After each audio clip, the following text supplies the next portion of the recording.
안녕하세요. 사연에 빠지다의 DJ 민영입니다. 오늘 사연자는 입에 담기도 추접한 사연의 한 중심에 서게 되었다는데요. 과연 어떤 사연인지 들어보시겠습니다. 오늘도 두 가지 사연 준비되어 있는데요. 끝까지 들어주실 거죠? 그럼 바로 시작해 볼게요. 구독과 좋아요 잊지 말고 꾹 눌러주세요. 안녕하세요. 저는 50대 여자입니다. 제 입으로 이런 이야기를 하게 될 날이 올 줄은 몰랐는데 생각할수록 기가 막히고 황당해서 사연을 안 보내고는 안 되겠더라고요. 지금 제 심정 같아서는 길에 지나가는 사람이라도 붙잡고 하소연을 하고 싶을 정도로 제 속이 말이 아닙니다. 저는 지난 30년이 넘는 결혼 생활 동안 혼자 살았다고 해도 과언이 아닐 정도로 외로운 결혼 생활을 유지해왔어요. 이런 이야기 해봐야 제 얼굴에 침 뱉기라는 건 알지만 해야겠네요.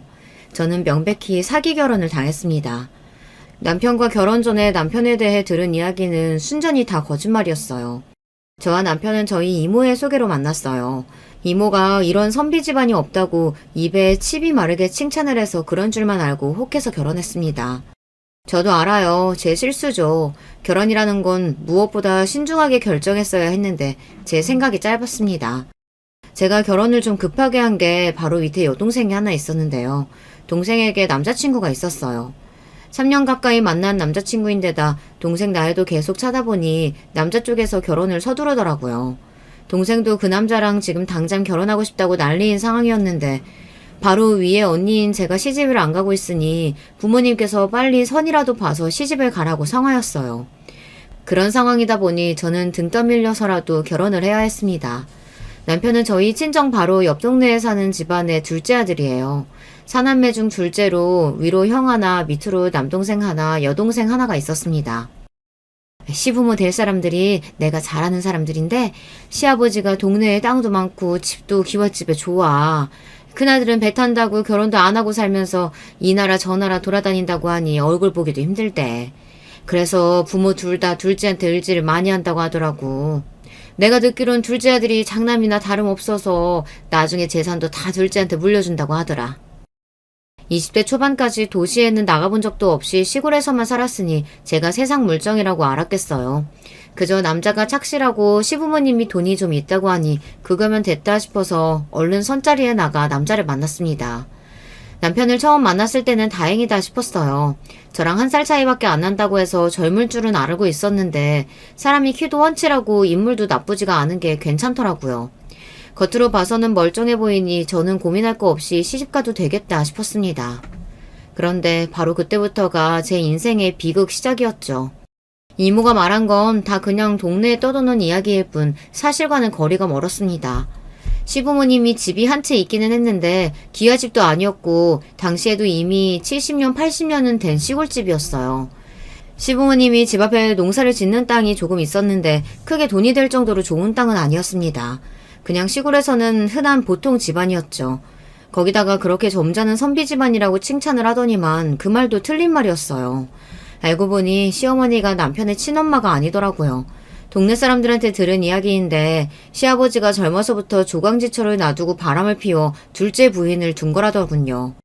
시아버지께서는 30년 넘게 두 집을 오가며 살림을 하셨고 남편과 바로 위에 큰형을 낳아주신 친어머니는 몇 년 전 돌아가셨답니다. 그래서 둘째 부인이 이 집에 들어와 조강지처 흉내를 내는 거였어요. 당시에 시골에서는 그런 일이 흔하게 있었다고 해도 저희 시댁이 그런 집안일 거라고는 상상도 못했습니다. 왜 옛말에 바람은 유전이라고 아버지가 바람 피우면 그 집 아들이 똑같이 닮는다고들 하잖아요. 진작에 시아버지께서 두 집 살림을 하고 다니는 분이라는 걸 알았다면 남편과의 결혼을 고민했을 거예요. 제 남편도 시아버지처럼 구는 꼴을 볼 수 없으니까요. 더군다나 저는 결혼하자마자 시댁에 들어가 살았기 때문에 시집살이까지 해야 했어요. 물론 시아버지께서 따로 집 얻어줄 돈이 없으니 들어와 살라고 하신 거긴 하지만 만약 남편이 친자식이 아니라는 걸 미리 알았다면 어떻게든 핑계를 만들어서라도 시댁에 들어가지 않았을 거예요. 결혼해서 시댁에 살면서 제가 좀 많이 힘들었거든요. 저 혼자 6식구 살림을 다 도맡아 했어요. 새벽부터 일어나 밥 차리고 남편 출근시키면 곧바로 시부모님 농사일 돕고 또 밥하고 시누이랑 시동생 빨래까지 하며 한시도 못 쉬고 그러고 살았습니다. 제가 결혼할 당시에 남편 아래 아직 미혼인 남동생 하나, 여동생 하나, 둘이 있었거든요. 둘 다 둘째 어머니인 현 시어머니께서 낳은 자식들이었죠. 제가 시어머니께서 둘째 어머니라는 걸 알기 전부터 좀 이상했던 게 시어머니께서 유난히 남편을 천대하기는 했어요. 남편이 무슨 말만 하면 무시를 하더라고요. 한 번은 그런 적이 있었습니다. 시아버지께서 농사를 지으시다 허벅지 주변에 수포 같은 게 잔뜩 생겨서 아프다고 하시더라고요. 남편이 보자마자 대상포진 같다고 얼른 병원에 가자고 했습니다. 에이, 대상포진이면 아버지 저렇게 식사도 못하셔. 봐, 밥만 잘 드시잖아. 밭에서 벌레 물린 거 아니야? 벌레 물렸다고 저렇게 수포 생길 리가 있어? 대상포진 맞다니까. 아버지, 얼른 저랑 병원 가요. 시아버지의 허벅지를 보고 남편과 시동생이 티격태격하니 시어머니께서는 기다렸다는 듯 시동생 편을 드시더니 남편에게 무안을 주시더라고요. 고등학교도 다니다가 그만둔 놈이 뭘 한다고 하는 척이야. 셋째 말대로 이거 밭에서 일하다가 벌레 물린 거니까 약 바르고 하루 쉬시면 괜찮아질 거야. 그때는 시어머니가 남편의 친엄마가 아니라는 걸 몰랐을 때다 보니 저는 듣는 내내 기가 막혔습니다. 세상에 뭐 저런 엄마가 다 있나 싶더라고요. 그때야 아들이라면 엄마들이 다 쩔쩔매면서 떠받다 들던 때였는데 아무래도 이상하다 싶었죠. 그런데 시아버지께서 대상포진이 맞았습니다. 괜히 시동생과 시어머니 말대로 약만 바르고 집에 계셨다가 다음날 증상이 더 심해지셔서 남편이 출근도 못하고 시아버지를 업고 병원에 달려갔어요.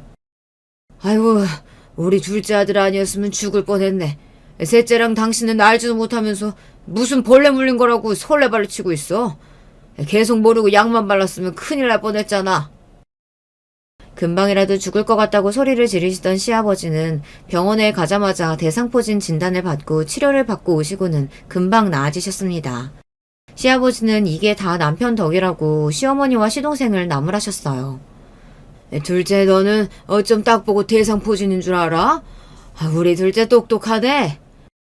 그게 어머니께서 돌아가시기 전에 대상포진으로 며칠 동안 고생하시던 게 기억나서요. 어머니는 등에 비슷한 모양으로 생겼었거든요. 아이고, 을사납셨네, 을사납셨어. 그날 일로 남편과 시어머니의 관계를 확신했습니다. 저는 그제야 남편에게 친어머니가 있다는 사실을 처음 알게 됐어요.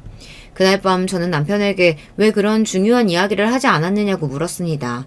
저는 남편이 솔직하게 이야기해 주길 바랬어요. 어머니가 돌아가신 지 얼마 되지 않아 힘들어서 그랬다고 하면 이해했을 거예요. 그런데 남편은 오히려 저에게 언성을 높이더라고요. 그게 무슨 좋은 말이라고 당신한테 말을 해. 시아버지가 두 집 살림하던 사람이라고 하면 좋아할 며느리가 어딨다고. 아무리 그래도 결혼하고 나서는 이야기했어야지. 이 집안에서 나만 모르고 있었잖아. 남편은 일부러 저에게 말하지 않은 거였습니다. 저는 아무리 그래도 결혼하고 나서는 말해줬어야 하는 거 아니냐고 따졌지만 남편은 그 순간 입을 딱 다물어 버렸어요. 또 입 다물지. 사람이 무슨 말을 하면 대꾸를 해야지. 어쩜 당신은 사람이 궁금해서 말을 하면 그렇게 입을 딱 다물어? 그게 바로 남편 특기예요. 남편 하는 짓이 마음에 안 들거나 시어머니 때문에 속상한 일이 있어서 남편에게 하소연을 좀 하면 남편은 항상 대꾸도 없이 없는 사람처럼 입을 딱 다물어 버립니다. 그럴 때면 저는 꼭 벽이랑 대화하는 것 같았어요. 어디 다 속 시원하게 이야기를 하고 싶어도 할 곳이 없었습니다. 남편이 밖에서는 어떻게 하고 다니는지 모르겠지만 집에서는 일절 말이 없는 사람이었어요. 저로서는 답답해도 당시에는 그러려니 하고 참았던 게 내가 남편이라도 이런 분위기에서는 할 말이 없겠다 싶기도 했습니다. 시어머니께서 남편과 자기 친자식들을 차별하셨거든요. 시어머니는 아니라고 하셨지만 제가 보기엔 티가 많이 났습니다. 남편은 동네의 작은 조경회사에서 조경일을 했었는데요. 새벽에 나가 일이 끝나고 들어오면 항상 8시가 넘고는 했습니다. 반면 시동생과 시내인은 시내에 있는 직장을 다니고 있어서 6시가 넘으면 집에 들어왔어요. 당시에 제가 거의 모든 살림을 도맡아 하고 있었으니 하루에도 10번씩 밥상을 차려야 했습니다. 그런 와중에 시동생 시누이 저녁상을 차리면서 남편 주려고 따로 남겨둔 반찬이나 찌개를 시어머니께서 멋대로 시동생이나 시누이 밥 먹을 때 다 꺼내놨어요. 한두 번은 저도 모르고 있다가 남편이 퇴근하고 와서 저녁 차리려고 하면 제가 남겨둔 반찬이랑 찌개가 어디에도 없더라고요. 어머니, 그이 오면 주려고 찌개랑 반찬 냉장고에 넣어뒀었는데 혹시 못 보셨어요? 분명 넣어뒀었는데 없네요.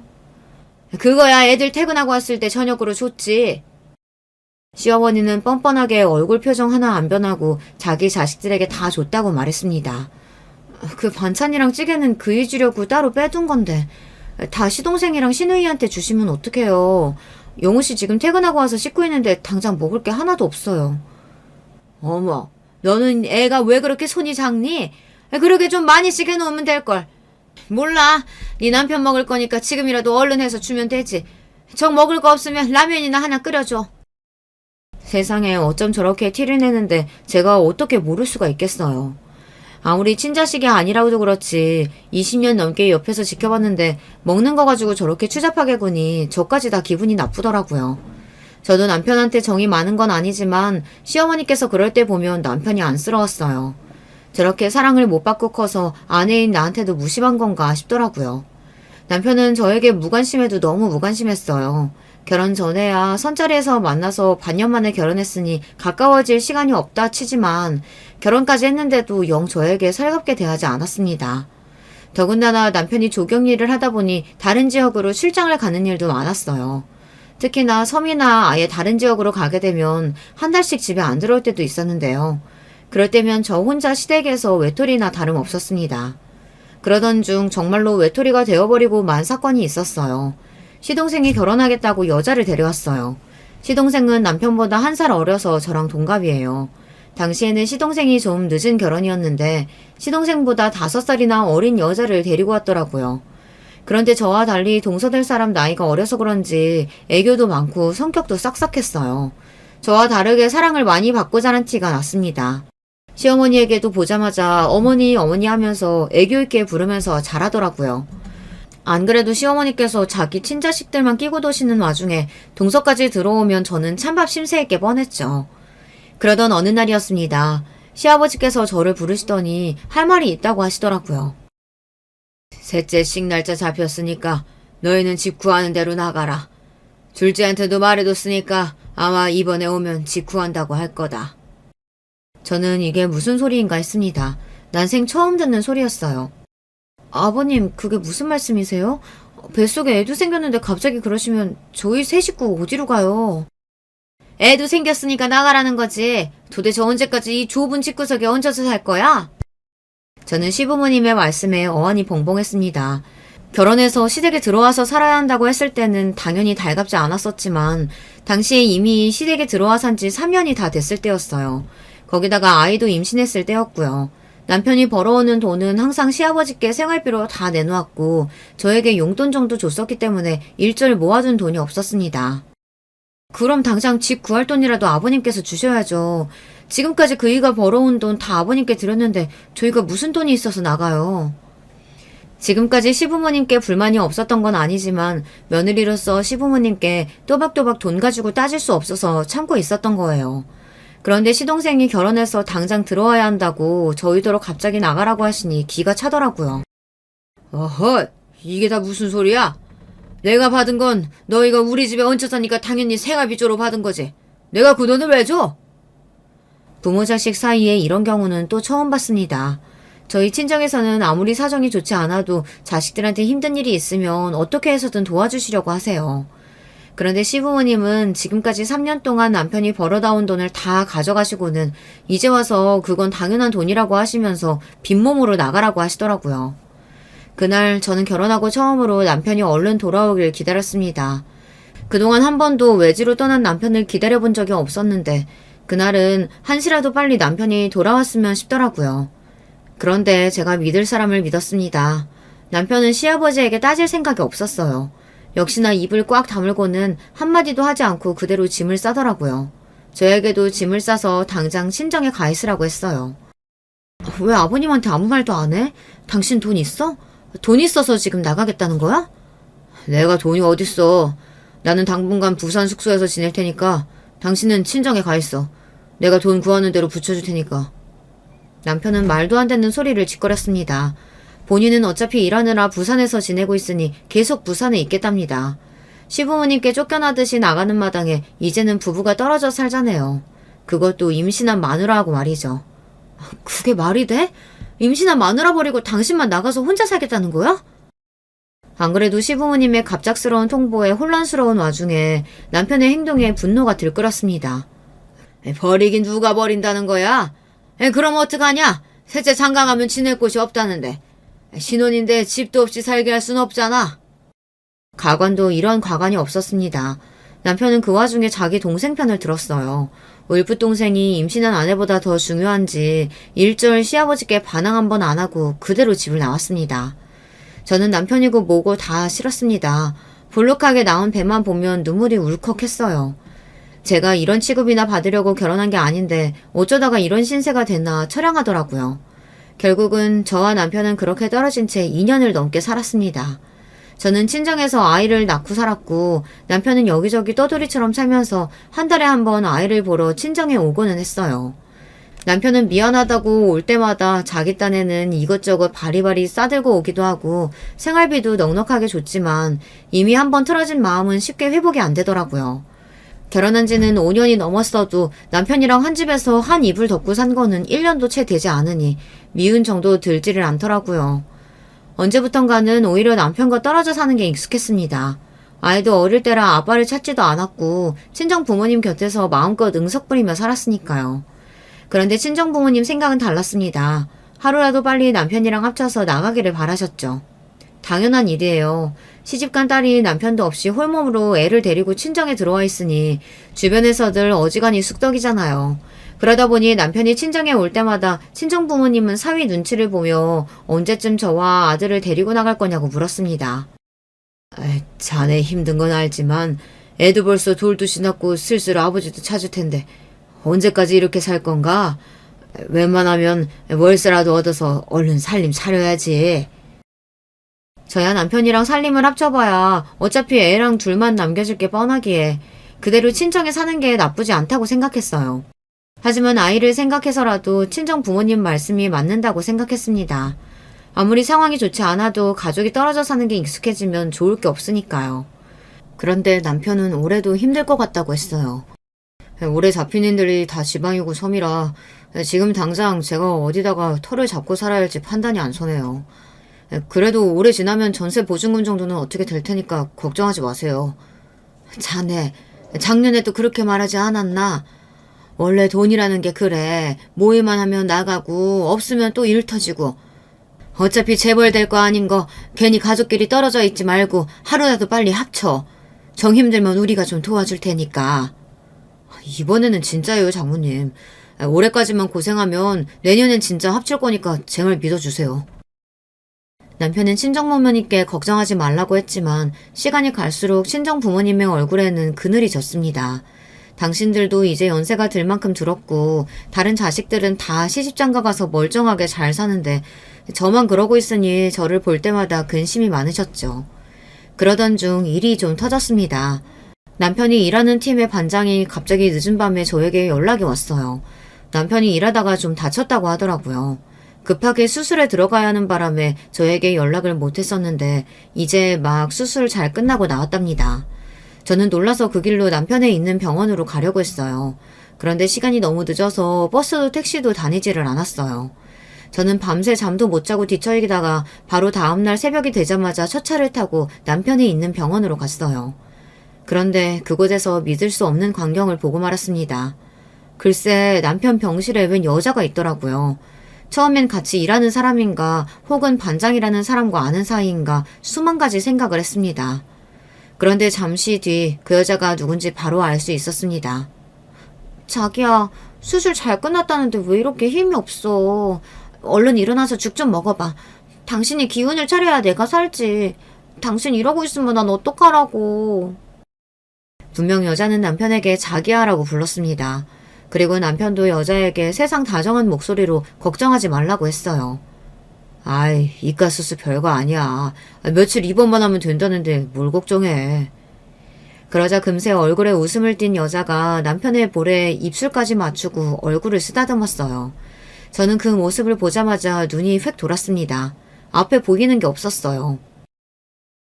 당신 지금 뭐 하는 거야? 인연이 누군데 당신을 자기라고 불러? 그때는 제가 너무 뭘 몰랐습니다. 남편에게 딴 년이 있다는 사실을 알았을 때 조용히 모르는 척하고 있다가 두 년놈들이 더러운 짓을 하는 걸 다 증거로 잡아 그때 헤어졌어야 했는데 당시에는 제가 힘이 넘치고 젊을 때라 몸이 먼저 나갔습니다. 그대로 상간녀연에게 달려든 저는 그녀 머리끄댕이부터 잡았어요. 너 뭐야? 뭐 하는 년인데 저 자식인 남자한테 붙어서 그 더러운 입술을 비비고 있어. 당신 뭐야? 뭔데 이래? 이 손 안 나? 저도 저였지만 그 상간녀년도 힘이 얼마나 좋은지 자기 잘못도 모르고 똑같이 제 머리끄댕이를 잡았습니다. 저와 상간녀는 그대로 서로의 머리끄댕이를 잡은 채 병실 바닥을 구르고 굴렀어요. 간호사들이 와서 말리지 않았으면 아마 둘 다 머리가 다 뽑히고 말았을 거예요. 남편과 제가 사는 꼴을 보고 주변에서 별의별 말들이 많았습니다. 아무리 돈을 버는 게 중요해도 부부가 그렇게 오랫동안 떨어져서 살면 분명 남자가 딴짓 한다고요. 심지어 친정언니와 엄마까지도 그런 소리를 했어요. 세상에 여자 싫다는 남자가 어딨어. 몇 달씩 떠돌이처럼 여기저기 돌아다니는데 딴짓거리 안 할 리가 있냐? 너랑 둘이 죽고 못 사는 사이도 아니고. 그러니까 빨리 집 구해서 둘이 합치고 제부도 그 일 말고 다른 일 좀 알아보라고 해. 그래, 애 금방 커. 빨리 집 구해서 정착해야지. 언제까지 이렇게 집도 절도 없이 살 거야? 가족들이야 저를 걱정해서 하는 말이라는 거야 알지만 남편과 애초에 정이 없어서 그런지 저는 남편이 나가서 뭘 하고 다니든 상관없었어요. 그런데 막상 제 눈으로 이런 거지 같은 광경을 목격하고 나니 기분이 더럽기는 더럽더군요. 저는 그 길로 상간녀년을 병원에서 쫓아냈습니다. 상간녀는 안 가겠다고 버텼지만 남편도 간호사들 눈치가 보였는지 그만 소란 떨고 돌아가라고 여자에게 호통을 치더라고요. 그러자 상간녀년이 꼬리를 내리고 돌아갔어요. 그년이 돌아가자마자 저는 병실 침대에 누워있는 남편을 취조하기 시작했습니다. 하다하다 이제 바람을 펴? 당신이 이러고도 우리 윤석이 아버지라고 할 수 있어? 오라, 당신 설마 전현이랑 둘이 살림 차려서 살려고 나한테는 그렇게 떨어져서 살자고 그런 거야? 그런 거 아니야. 저 여자랑 절대 그런 사이 아니고 그냥 우리 숙소 근처에서 식당 하는 여잔데 보는 남자마다 다 저렇게 자기자기 하면서 꼬리치고 다니는 여자야. 남편은 제가 제 두 눈으로 똑똑히 봤는데도 아니라고 딱 잡아댔습니다. 그냥 혼자 살면서 식당 하는 여잔데 원래가 남자만 보면 저러고 다닌답니다. 저는 기가 막혔어요. 남편은 저를 바보로 아는 것 같았습니다. 나 당신이랑 우리 윤석이 위해서 늦게까지 일하다가 다친 거야. 우리 셋이 살 집 구하려고. 이제 거의 다 왔어.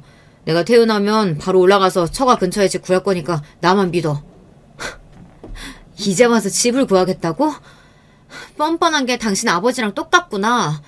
바람을 피웠으면 당장 무릎이라도 꿇고 사과부터 해야지. 내가 이 두 눈으로 다 봤는데 아니라고 잡았대? 얼마 전까지도 집 구할 돈이 없다고 말하던 남편이 그날은 자기도 똥줄이 타는지 병원에서 퇴원하는 대로 곧장 집을 구하겠다고 하더라고요. 저는 남편과 1분 1초도 더 마주보고 앉아 있고 싶지 않았습니다. 그래서 그대로 친정으로 돌아와 버렸어요. 병원에서 며칠 더 입원해야 해서 보호자가 있어야 한다고 했지만 도저히 그럴 마음이 들지 않았어요. 그 더러운 상간녀년이 있는데 제가 뭐하러 거기 있나 싶더라고요. 저는 그 길로 친정에 돌아와 병원에서 있었던 일들을 모두 다 친정 부모님께 이야기했어요. 그리고 무조건 남편과 이혼하겠다고 이야기했습니다. 저로서는 당연한 결정이었어요. 지독하게 사랑해서 한 결혼은 아니었지만 그래도 5년 가까이 자식까지 낳고 살면서 외롭고 힘든 시기가 있었어도 저는 남편 하나 믿고 여기까지 왔습니다. 남편도 없이 시부모님께 모진 구박을 받은 것도 모자라 애만 딸랑 데리고 친정에 들어와 산 지도 2년이에요. 제가 홀로 고군분투하고 있을 때 남편이라는 인간은 딴 년이랑 붙어서 시시덕거렸다는 사실을 알게 됐는데 어떻게 그런 인간이랑 살을 붙이고 살겠어요. 그런데 친정 부모님의 반응이 충격적이었습니다. 제 이야기를 다 들으시고는 친정 부모님은 이혼은 절대 안 된다고 하셨어요. 이혼이라니? 너 제정신이야? 집안 망신을 시켜도 유분수가 있지. 이혼은 절대 안 돼. 그래, 자식이 버젓이 있는데 부모가 이혼하면 저 어린 건 어떻게 살라고. 신서방이 절대 바람 아니라고 했다며. 괜히 아픈 사람 자극해서 일 키우지 말고 신서방이 집 구하는 대로 같이 나가서 살아. 부부는 원래 지지고 볶으면서 한 입을 덮고 자는 거야. 제가 잘못 생각해도 한참을 잘못 생각했더군요. 우리 부모님만큼은 당연히 제 편일 줄 알았는데 아니었어요. 이혼만은 절대 안 된다고 하셨습니다. 그 인간이 아무리 아니라고 해도 난 못 믿어. 내가 분명히 이 두 눈으로 봤다니까? 둘이 자기자기 하면서 어쩔 줄 모르는 거? 난 이혼할 거야. 저는 억울하고 속상해서 눈물이 다 났습니다. 저는 끝까지 이혼하겠다고 울분을 토해냈어요. 그런데 부모님은 제 말을 들어주지 않았습니다. 말 같지도 않은 소리 하고 있네. 내가 너 이혼하는 꼴 보려고 지금까지 참고 데리고 산 줄 알아? 네 일은 내가 알아서 할 테니까 그런 줄 알아. 이혼만은 절대로 안 된다고 우기시던 친정아버지는 심지어 남편에게 직접 전화까지 해서 당신이 가진 돈이 있으니 당장 집 구하는 데에 보태서 저를 데리고 나가라고 하셨답니다. 이래서 부부가 떨어져 살면 안 되는 거야. 별거도 아닌 일로 서로 오해 생기잖아. 내가 가진 돈 싹 다 줄 테니까 지금 당장 집부터 구해. 알겠나? 네, 장인어른. 제가 설마 제 새끼 놔두고 그런 파렴치한 같은 짓을 하겠어요. 절대 아닙니다.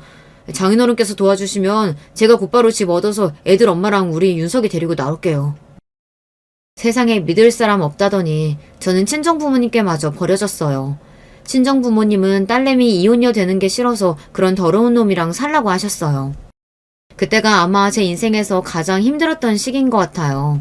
남편도 부모님도 누구 하나 진심으로 저를 위하는 사람이 아무도 없다는 사실에 저는 절망해서 아무런 의욕조차 없었어요. 그런 저에게 하나 남은 건 집이었습니다. 정말 제가 이혼이라도 하겠다고 할까봐 겁이 나기는 했는지 남편은 그동안 모은 돈을 다 내놓았어요. 그 돈이랑 친정아버지께서 도와주신 돈까지 하니까 못해도 전망 좋은 동네에 간단하게 농사 지을 수 있는 땅까지 있는 집 정도는 살 수 있겠더라고요. 저는 복잡한 생각 같은 건 다 떨쳐내자 싶어 아들을 데리고 다니며 여기저기 좋은 집을 보러 다녔습니다. 그리고 남편과 친정아빠 돈으로 제가 원하는 동네에 원하던 집을 덜컥 사버렸어요. 인간에게 대인 마음을 이 좋은 집에서 아들과 치유하자 싶었거든요. 그럴 수밖에 없었던 게 남편이라는 인간은 개차반 중에 개차반이었어요. 저나 친정부모님 앞에서 바람 같은 거 피운 적 없다고 그렇게 딱 잡아떼던 인간이 알고 보니 바람 피우는 게 일상이더라고요. 한 번은 여름 휴가라 남편이 집에 온 적이 있었는데요. 아들도 고학년 때라 방학을 맞이해서 오랜만에 셋이 여행을 갔습니다. 남편이야 워낙 전국 여기저기를 돌아다니는 사람이다 보니 좋은 곳을 많이 알더라고요. 오랜만에 온 남편이 아들을 데리고 물놀이도 하고 낚시도 같이 해주는데 그 모습을 보니 저도 마음이 좋았습니다. 저에게는 나쁜 남편이라도 아들에게는 좋은 아버지일 수 있으니까요. 남편과 아들이 물놀이를 하고 둘이 샤워를 하러 들어갔어요. 저는 아무렇게나 벗어둔 남편의 옷과 가방을 정리했습니다. 그러던 중 보지 않았으면 좋았을 걸 보고야 말았어요. 남편 가방 앞주머니에 작은 수첩이 하나 있더라고요. 저는 이게 뭔가 싶어서 수첩을 열어봤습니다. 그런데 수첩에는 알 수 없는 이름들과 전화번호, 주소가 가득 적혀 있더라고요. 본, 홍디귿, 송이응, 369-3987, 밀양 달콤 디귿, 2-999-1003? 이게 다 뭐야? 무슨 이름이 이래? 저는 수첩을 유심히 노려보다 도저히 무슨 뜻인지 이해가 안 돼서 한참을 멍하니 있었습니다. 그러다가 뭔가 머리에 번뜩이는 게 있어서 설마 하는 마음으로 곧장 전화기를 들었습니다. 그리고 수첩에 적혀있는 번호로 무작정 전화를 걸었어요. 네, 홍다방입니다. 혹시 거기 송씨 아가씨 있나요? 송양? 지금 출장 나갔는데. 무슨 일이세요? 역시나 제 생각이 맞았습니다. 남편이 수첩에 가득하게 적어둔 건 다름 아닌 다방 연락처였어요. 남편은 일하러 지방 현장에 갈 때마다 그 동네 다방년들이랑 영신 놀아난 거죠. 남편은 여자 없이 못 견디는 개자식이었어요. 핏줄이라는 게 참 이상합니다. 자기 아버지가 두 집 살림하고 살면서 평생 마음고생하며 산 어머니를 보고 살았으면서도 남편은 영락없이 자기 아버지를 빼다 박았어요. 아니, 어쩌면 시아버지보다도 남편이 더한 인간일 줄 모릅니다. 적어도 시아버지는 본인이 저지른 일을 책임지고 살았지만 남편은 말 그대로 자기 꼴리는 대로 추잡하게 사는 거니까요. 남편이 개차반이라는 사실을 알고도 같이 사는 저를 보고 언니는 한심하다는 듯 혀를 찼어요. 매일 개집질이나 하고 다니는 놈이 뭐가 좋다고 밥 차려주고 빨래해주냐고요. 제가 설마 그런 인간이 좋아서 참고 살겠어요? 아닙니다. 제가 할 수 있는 선에서 최선의 복수를 하고 살았어요. 이미 아들까지 있는 여자가 여자라면 환장하는 남편에게 할 수 있는 복수가 이혼밖에 없으니까 저는 그렇게 생각하지 않았어요. 저의 목적은 딱 두 가지였습니다. 첫째는 아들이 아버지라는 인간이 개차반이라는 사실을 모르고 아버지를 존경하고 사랑하며 클 수 있게 자라도록 하는 것이었어요. 그리고 남편의 모든 경제권을 제가 갖는 것이었어요. 저는 이 두 가지를 모두 다 이뤄냈습니다. 친정을 나와 집을 사고 난 뒤 남편은 딴짓거리를 하다 저에게 걸린 적이 있었어요. 그럴 때마다 병신 같은 남편은 저에게 이혼만은 안 된다고 빌었습니다. 우리 윤석이 아버지 없이 자라게 할 순 없잖아. 내가 다시는 안 그럴 테니까 당신이 한 번만 용서해줘. 이번엔 진짜야. 믿어줘. 좋아. 대신 조건이 있어. 당신 월급 들어오는 통장 내놔. 앞으로 내가 돈 관리할게. 그럼. 앞으로 우리 윤석이 앞으로 돈 들어갈 때 많은데 당신이 알아서 관리해야지. 여자라면 사족을 못 쓰는 인간이 아들 자식은 무서운지 혹여나 자기 아들을 못 보고 살게 될까봐 쩔쩔맸습니다. 저는 그 점을 철저하게 이용했어요. 그리고 통장에 돈이 들어올 때마다 저는 땅을 조금씩 사들였습니다. 모두 다 제 명의로 말이죠. 남편이 세 번째 바람을 피우다가 걸렸을 때는 저도 너무 어이가 없어서 웃음이 다 나더라고요. 그때는 출장을 갔을 때도 아니었고 몇 달 동안 집 근처에서 일할 때였는데 동네 빵집 여자랑 바람이 났더라고요. 그걸 제가 어떻게 알게 된 줄 아세요? 글쎄 동네 공터 차 안에서 여자랑 그렇고 그런 짓을 하다가 경찰한테 딱 걸려서 풍기물난죄로 벌금까지 냈더라고요. 그런 일까지 있고 나니 제 눈에 남편은 그냥 정신병자였어요. 여자라고 치마만 두르면 좋아서 헐떡이는 개자식이었죠. 한편으로는 저렇게까지 여자를 좋아하는 놈이 왜 굳이 가정을 유지하면서 살려고 하는 걸까 궁금했습니다. 이혼하고 나가서 혼자 살면 속 시원하게 즐기면서 살 수 있을 텐데 아무리 자식 때문이라고 해도 왜 나한테 모든 걸 다 넘기면서까지 이혼을 안 하겠다는 건지 이해가 안 됐어요. 나도 더는 못 참겠어. 그냥 내가 깔끔하게 이혼해줄 테니까 앞으로는 편하게 당신 하고 싶은 대로 하고 살아. 돈이고 자식이고 그런 꼴까지 보고 나니 도저히 참아줄 수가 없었어요. 그때는 정말 이혼하려고 했어요. 그런데 그 순간에도 정신 나간 남편이 하는 말이 기가 막혀서 말문이 다 막히더군요. 나한테 당신이 있으니까 딴 여자 만나고 다니는 게 재미도 있는 거지. 당신이 없으면 내가 여자를 뭐하러 만나. 다시 생각해도 남편은 정상이 아니에요. 그러니까 이 인간은 마누라 고생시키면서 그냥 바람 피우는 걸 즐기는 변태 정신병자였습니다. 그런 소리까지 들으니 남편이 인간이라는 생각이 안 들더군요. 괴물이나 다름없었습니다. 그쯤 되니 저는 모든 걸 다 내려놓았어요. 그리고 그때부터는 일절 남편이 하는 일에 전혀 신경 쓰지 않았습니다. 어차피 그동안 호적상으로만 부부였지 남보다 못한 관계로 줄고 살았는데 이제와 달라질 게 뭐가 있나 싶었거든요. 아들을 남부럽지 않게 키우려면 돈도 필요하고 아들이 성인이 될 때까지는 아버지라는 존재도 필요할 때가 있으니 그냥 그렇게 호적만 유지하면서 살았어요. 그렇게 모든 걸 다 내려놓고 살다 보니 남편이 무슨 짓을 하고 다녀도 화가 나지 않더군요. 그냥 꼬박꼬박 돈이나 들어오고 아들에게 아비 노릇이나 하면 그걸로 됐다 싶었죠. 그리고 아들이 자리 잡고 독립해 나가면 그때 남편과 헤어질 생각이었어요. 어차피 모든 재산은 다 제 것이고 지금까지 남편이 바람 피우고 다닌 증거들은 이미 다 차곡차곡 모아뒀으니 언제 헤어져도 저에게 손해일 건 없었죠. 그러던 어느 날이었습니다. 제가 계획한 대로 저의 박복한 인생을 정리할 날이 머지 않았을 때였어요. 아들이 대학을 졸업하고 취업 준비를 하던 때였어요. 아들은 서울에 있는 회사들의 이력서를 넣고 1차 합격해서 면접 준비에 한창이었습니다.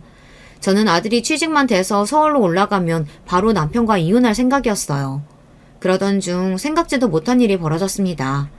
동서와 시동생이 갑자기 이혼한 거예요. 간혹 시어머니께 듣기론 동서와 시동생 사이도 영 좋지 않다고 듣기는 했어요. 시동생이 건설회사에 다녔는데 동서가 그 회사 비서로 일했어요. 나이도 어리고 얼굴도 예쁘장한 데다가 애교도 많으니 시동생이 한눈에 반해서 결혼한 거죠. 그런데 나중에 알고 보니 동서가 과거가 좀 있더라고요. 비서로 일하기 전에 지방 어디 술집에서 일했대요. 그 사실을 식구들이 어떻게 알게 됐는진 모르지만 시어머니까지 알게 돼서 집안이 난리가 났었다고 하더라고요. 그런데 당시에 이미 동서와 시동생 사이에는 애가 둘이나 있다 보니 시동생이 이혼도 못하고 참고 살았어요. 그런데 몇 년 전 시아버지가 돌아가시고 최근에 시어머니까지 돌아가시고 나자 이때다 싶었는지 아예 이혼하기로 했나 보더라고요. 그런데 며칠 뒤 믿기지 않는 일이 벌어졌습니다. 동서가 연락도 없이 우리 집에 찾아왔어요.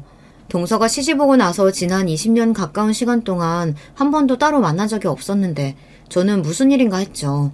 그런데 동서가 저를 찾아온 이유는 충격적이었습니다. 동서는 집에 들어오자마자 다짜고짜 저에게 따지기 시작했어요. 신상규, 이 인간 어디 갔어요? 내 전화도 안 받고 도대체 어디 갔냐고요? 동서는 잔뜩 흥분한 얼굴로 제 남편 이름까지 부르며 찾고 있었습니다.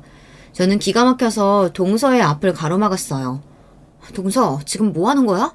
아무리 생각이 없어도 그렇지 누가 시숙 이름을 그렇게 함부로 불러? 그때였습니다. 동서는 오히려 제 말에 더 기가 막히다는 듯 코웃음을 치더니 저를 쏘아봤어요. 형님은 여전히 순진하시네요. 아직도 모르고 계셨어요? 제가 왜 이혼당했는지. 형님, 모르시면 똑똑히 들으세요. 저 시숙과 연인 사이예요. 그래서 남편하고도 이혼한 거고요. 그러니까 지금 당장 말해요. 신상규, 이 인간 어디 갔어요? 바람 피울 정도로 양심이라고는 없는 연놈들은 원래 다들 그렇게 뻔뻔하고 당당한 건가요?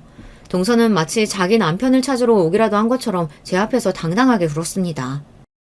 미친년, 여기가 어디라고 감히 쳐들어와서 네가 내 앞에서 그 미친놈을 찾아? 말했잖아요. 나랑 당신 남편이랑 그렇게 그런 사이라고. 나 먼저 이혼하면 이 인간도 이혼한다고 했으니까 형님이 당장 이혼부터 해줘요. 형님도 진짜 멍청한 게 아니라면 동서까지 건드리는 남자랑 살고 싶진 않을 거 아니에요. 동서녀는 끝까지 생각이 없었습니다. 그 미친 인간 때문에 이혼까지 한 것도 모자라서 저더러 이혼을 해달라네요. 미친 것들이 쌍으로 지랄하고 있네. 멍청한 건 너지 이년아.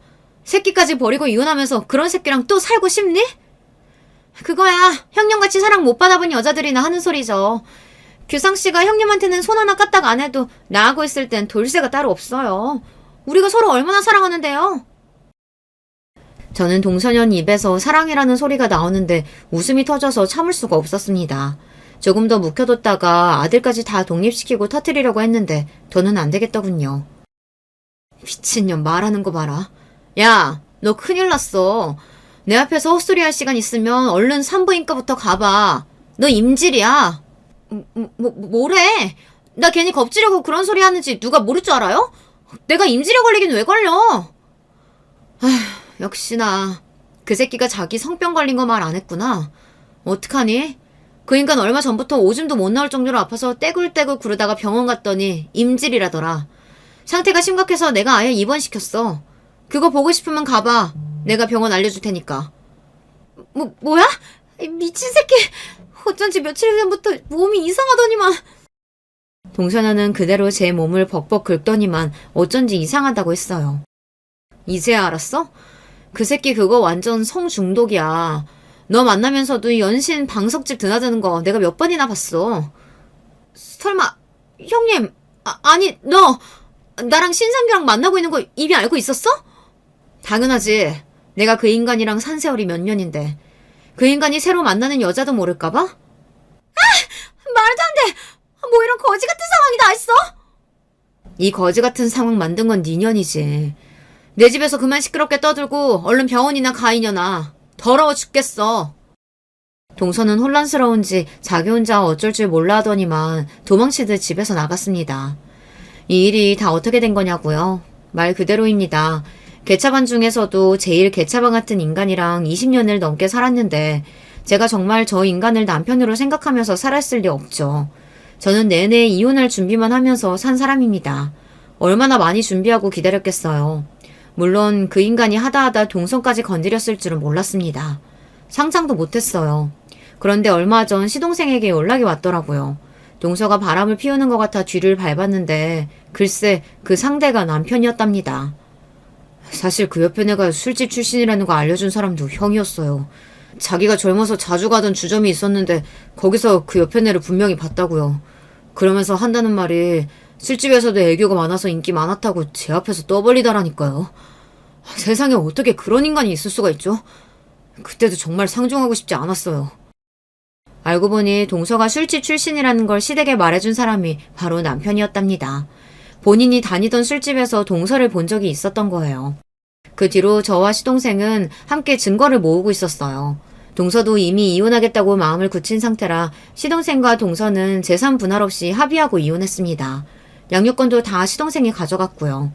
빈털터리가 된 동서는 오로지 제 남편만 믿고 이혼했더라고요. 형이 이혼하고 오면 본인이 책임지겠다고 했대요. 본인은 땅도 있고 집도 있다고요. 남편은 무식해도 너무 무식했습니다. 지금까지 본인이 저지르고 산 일이 있는데 집이고 땅이고 재산이 본인 마음대로 될 줄 알았나 봐요. 그거 가지고 동서에게 이혼하라고 종용했답니다. 얼마 전 남편이 저에게 이혼 이야기를 꺼내기는 했습니다. 그러던 중 남편 몸이 이상해서 병원에 갔다가 임질이라는 사실을 알게 된 거죠. 남편은 끝까지 그럴 리 없다고 우겼지만 제가 보기엔 이상하지도 않았습니다. 시동생에게 동서와 남편이 불륜 사이라는 이야기를 들은 뒤 제가 남편에게 사람을 붙였는데 남편은 동서를 만나면서도 틈만 나면 시내에 있는 방석집에 드나들었어요. 그렇게 함부로 몸을 걸리고 다녔으니 임질에 안 걸리는 게 이상했죠.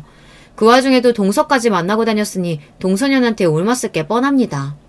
더군다나 남편이 임질 진단을 받고 병원에서 간단한 설문에 답을 했는데 의사 말이 남편이 아무래도 성중독 증세가 있는 것 같다고 자세하게 검사를 해보면 좋을 것 같다고 하더라고요. 검사 결과 남편은 성중독이 맞았습니다. 남편은 병적으로 여자한테 미쳐 있었던 거예요. 임질을 치료하더라도 남편 개인이 가지고 있는 성에 대한 사고방식에 이미 문제가 있기에 또 같은 일이 반복될 수 있다고 판단해서 치료를 해보기로 했던 거예요. 제가 동서에게 남편의 이야기를 하고 난 뒤 동서가 정말로 남편이 있는 병원에 찾아갔었나 봐요. 동서는 남편에게 찾아가 멱살을 잡고 난리를 쳤답니다. 네가 감히 나를 속여? 너같이 더러운 인간 때문에 내가 임질까지 걸리고 이혼까지 당한 것도 모자라서 네 마누라한테 소장까지 받았어.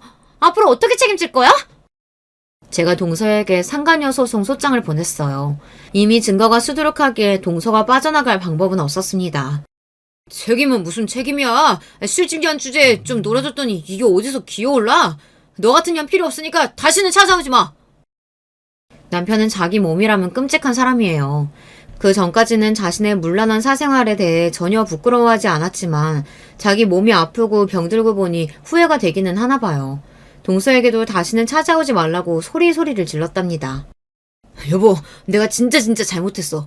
내가 치료하고 나오면 앞으로 평생 당신만 바라보고 잘할 테니까 나 좀 용서해줘.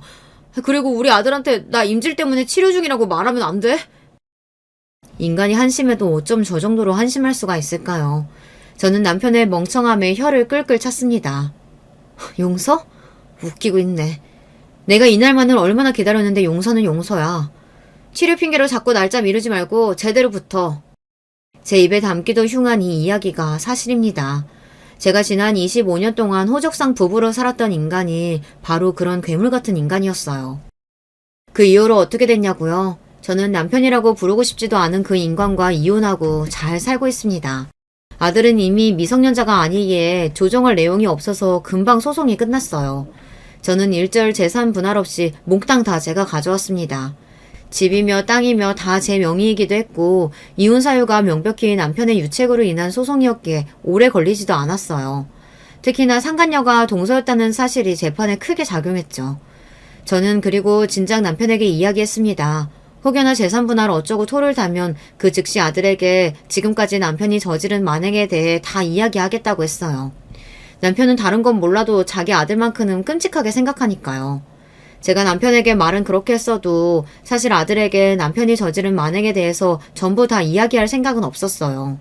저에게는 세상 쓰레기 같은 인간이었어도 어찌됐든 아들에게는 아버지니까요.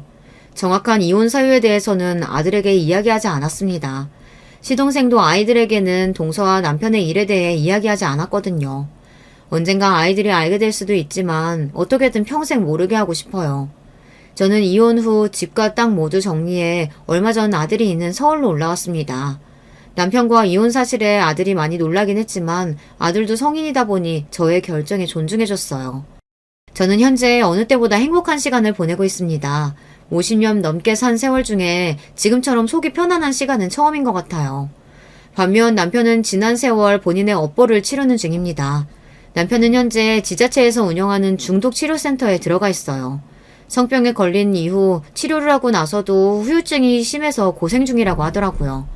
요도염이 심해져서 전립선 기능에 문제가 생겨 아직도 치료 중이라고 합니다. 가끔 남편에게 한두 번 전화가 와서 알게 된 건데 저는 듣고 싶지 않아서 다시는 전화하지 말라고 했습니다. 남편이 아들과 따로 연락하고 싶어 하는 건 같았지만 치료센터에서 나온 이후에 연락하라고 했어요. 아들은 남편의 문란한 사생활에 대해 전혀 모르고 있는데 갑자기 치료센터에 있다고 하면 충격을 받을 테니까요. 제 주변 지인들은 저를 이해 못해요. 그런 인간 뭐가 불쌍하다고 굳이 왜 자식 앞에서 체면을 차려주냐고요. 아들도 다 컸는데 그냥 다 솔직하게 이야기하라고 합니다. 한 가족이고 자식이니 현실을 알아야 한다고요. 여러분의 생각은 어떠세요? 지금까지 결혼 생활 동안 남편이 저에게 저지른 만행들을 아들이 알게 하는 게 정말 잘하는 짓일까요? 저는 아니라고 생각합니다. 하지만 만약 제 생각이 틀린 거라면 어떡하죠? 아들도 남편과 같은 남자이니 자신의 아버지가 그런 사람이었다는 걸 아는 게 나은 걸까요? 여러분의 의견 댓글로 남겨주시면 읽어보고 참고하도록 하겠습니다. 지금까지 저의 긴 막장 스토리 끝까지 읽어주셔서 감사해요. 여러분의 가정에는 언제나 즐거운 일만 가득하시길 바라겠습니다. 안녕하세요. 저는 서울에 거주하는 50대 여자입니다. 오늘은 너무 다사다난했던 제 인생 얘기를 해보려고 해요. 사연 없는 사람이 없다고 하지만 저는 제 인생이 어디 가서 사연으로는 빠지지 않는다고 자신 있게 말할 수 있습니다. 이렇게 말하면 제가 어렸을 때부터 찢어지게 가난해서 입에 풀칠하기도 힘들었던 것 같죠? 놀랍게도 전혀 아니랍니다. 저는 아주 부유한 집안에서 태어났어요. 정확히 말하면 증조 할아버지 때부터 부유했다고 해요. 사장님, 좋은 아침입니다. 오늘은 거래처에 볼 일이 있으시다고 들었어요. 거기로 바로 안내하겠습니다. 아빠는 출퇴근도 기사 아저씨가 해줄 정도였습니다. 아빠의 회사는 국내에서 유명한 제조업 회사였는데 덕분에 잘하면서 돈 걱정은 해본 적이 전혀 없어요. 엄마도 유명한 집안이라 돈이 많았고 저는 금지옥역 외동딸로 구김없이 자랐습니다. 학교에서 선생님들이 예뻐해 주셨고 친구들과 교우관계도 아주 좋았어요. 그렇게 고등학교를 졸업한 저는 국내에 있는 유명한 여자대학교에 입학했습니다. 그리고 어떤 남자를 만나게 되었어요. 그 사람의 이름은 김진석이었고 제 첫사랑이었습니다. 진석이는 저와 동갑이었는데 매우 활발하고 다정한 사람이었어요. 서로 첫눈에 반해 무려 4년을 사귀었는데 한 번도 싸운 적이 없답니다. 그러다 대학을 졸업하고 진석이와 결혼하려 했는데 집에서 심하게 반대하셨어요. 말이 되는 소리를 해라. 미자야, 우리가 어떤 집안인데 저런 별 볼 일 없는 놈과 결혼하려고 하는 거니? 내가 너를 어떻게 키웠는데 당장 저놈과 헤어져. 아빠, 저는 진석이가 아니면 결혼하고 싶지 않아요. 제가 얼마나 저 사람을 사랑하는지 아빠도 알잖아요. 제가 처음이자 마지막으로 엄마랑 아빠한테 부탁하는 거 모르세요? 잘하면서 한 번도 반항한 적 없잖아요. 제발요. 미자야, 네 마음은 알겠지만 엄마도 이건 반대야. 우리 딸의 남편은 최소한 집이 우리 정도는 아니어도 적어도 중산층은 되어야 하지 않겠니? 저런 집에 우리 딸을 시집 보내라고? 엄마는 지금 너무 끔찍해서 잠도 오지 않아. 너야말로 부모 마음을 이해 좀 해줘. 엄마까지 왜 이래? 우리는 이미 평생을 약속한 사이야. 제발 결혼하게 해줘. 제발. 보통 자식에게는 부모는 없다고 하죠. 그런데 우리 집은 예외였어요. 저는 자라면서 부모님에게 반항해 본 적이 없거든요. 그런 제가 처음이자 마지막으로 부탁한 게 제 결혼이었는데 부모님은 오히려 화를 내셨습니다. 그도 그럴 것이 상당히 재력이 있던 우리 집과 달리 그 당시 진석이의 집은 가난했어요. 저는 몰랐는데 아빠는 진석이를 몰래 찾아갔나 보더라고요. 어느 날 진석이가 저에게 이별을 고했고 제 첫사랑은 그렇게 끝나게 되었습니다. 내가 나중에 큰 사람이 되면 미자 너를 다시 찾아올게. 나는 너 아니면 안 돼. 우리가 지금은 상황 때문에 어쩔 수가 없지만 나중에 꼭 다시 만나자. 나는 진석이 너를 믿어. 너는 성실하고 꼼꼼하니까 꼭 성공할 거야. 그러니까 우리가 헤어지는 것은 그냥 잠시 떨어지는 거지 영원한 이별은 아니야. 저는 진심으로 진석이와 영영 이별하는 거라고 절대 생각하지 않았어요. 그런데 그런 저를 알았는지 부모님은 저를 강제로 미국에 유학을 보내셨습니다. 대학원을 억지로 미국으로 가게 된 저는 가서 향수병과 우울증에 걸리게 되었어요. 평생을 한국에서 살다 미국에 갔으니 적응을 잘했겠어요? 물론 외국 생활이 잘 맞는 사람이 있다고 하지만 저는 전혀 아니었습니다. 다음 주에 졸업식이야. 그거 끝나면 바로 한국으로 들어갈 거야. 엄마랑 아빠가 원하는 대학원 나왔으니까 진석이 찾아서 결혼할 거야. 제발 그 진석이란 이름 그만 꺼내. 그리고 미국에 갔으면 거기서 잘난 놈 하나 만들지. 못하러 아직도 진석이는 못 잊어? 아휴, 됐다. 엄마랑 아빠도 네 졸업식에 참여할 거니까 그렇게 알고 기다려. 상처만 남은 채로 미국 유학을 끝내고 한국으로 온 저는 진짜로 진석이를 찾으려고 애썼어요. 그런데 진석이는 마치 증발한 것처럼 사라진 후였습니다. 연애를 길게 하면서 서로 집을 알았기 때문에 집도 찾아갔는데 이미 이사가고 없더라고요. 진석이가 아니면 결혼하고 싶지 않았던 저는 그렇게 아무 남자도 만나지 않았어요. 엄마와 아빠가 아무리 선자리를 주선해도 나가지 않았습니다. 친구들은 다 결혼하고 저만 혼자 남은 채로 30대를 맞이하게 되었어요. 미자야, 아빠가 미안하다. 그러니 제발 이번 선은 나가볼래? 이 사람 진짜 괜찮은 사람이라고 업계에 자자해.